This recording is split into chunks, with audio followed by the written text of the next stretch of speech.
सद्गुरू श्री ब्रह्मचैतन्य महाराज गोंदवलेकर यांचं प्रवचन 30 जून. ऐसा करावा काही नेम जेने जोडेल आत्माराम. ऐसा करावा काही नेम जेने जोडेल आत्माराम. नेम असावा शाश्वताचा जेने रामकृपा राहील साचा. नेम असावा वाचा मन जेने संतुष्ट होईल रघुनंदन. कर्तव्यात गुंतवावे शरीर जेने संतोषे रघुवीर. सतीला नसे दुजे दैवत जाण तिला पती एकच प्रमाण. न पहावे त्याचे दोष गुण आपले कर्तव्य करावे जतन. पतिव्रता धर्म श्रेष्ठ भारी वंदिताती संत महामुनी. पती आज्ञाप्रमाण हेच मुख्य साध्वीचे लक्षण जाण. न बोलावे उणे पुरे जे परमात्म्यास न आवडेल खरे.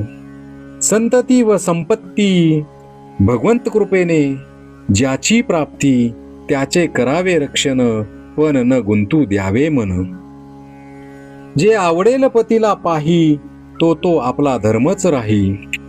मनाने करावे भगवंताचे स्मरण जेने चुकेल जन्म मरण. अखंड राखावे समाधान चुको न द्यावे अनुसंधान.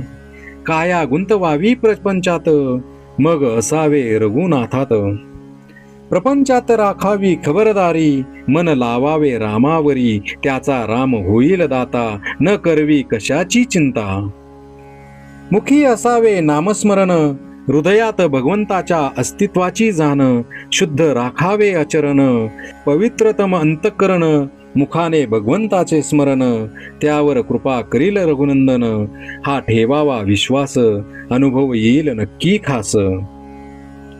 पतीस करावे एकदा तरी नमन रामरूप जाणून. त्याचे जाणावे मनोगत तैसे वर्तने हे आपले हित. ऐसा नेम ज्याचे घरी राम उभा त्याचे दारी. आल्या अतिथा अन्न द्यावे कोणास विन्मुख न पाठवावे. राम करता हा ठेवावा भाव कमीपणाला नाही ठाव. सर्वांचे उगमस्थान एक हे धरावे चित्ती. त्याला नाही कशाची भीती. रामाविन न पहावे जग समाधानाची खून हीच सत्य. जे जे काही यावे ते ते रामापासून आले हा ठेवावा भाव. साक्षीत्वाने देहाचा प्रपंच पहावा अंतरी रघुनाथ भजावा. देहाची गती प्रारब्धाचे हाती ऐसे शास्त्र सांगती. परी न येई हे चित्ती एकच जगती माझा रघुपती. मुखाने घ्यावे राम नाम हृदयी परमात्म्याचे प्रेम. याहून दुजा न करावा विचार हा ठेवावा निर्धार. चतुर्मासात करावी सुरुवात अखंड चालवावा हा हेत. थोडा नेम सांगतो काही तो करुनिया पाही.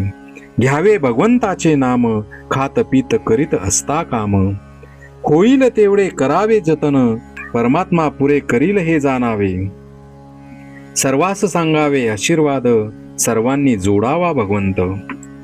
मागणे तुम्हा एकच पाही नामा वाचून दूर कधी न राही. श्रीराम जय राम जय जय राम.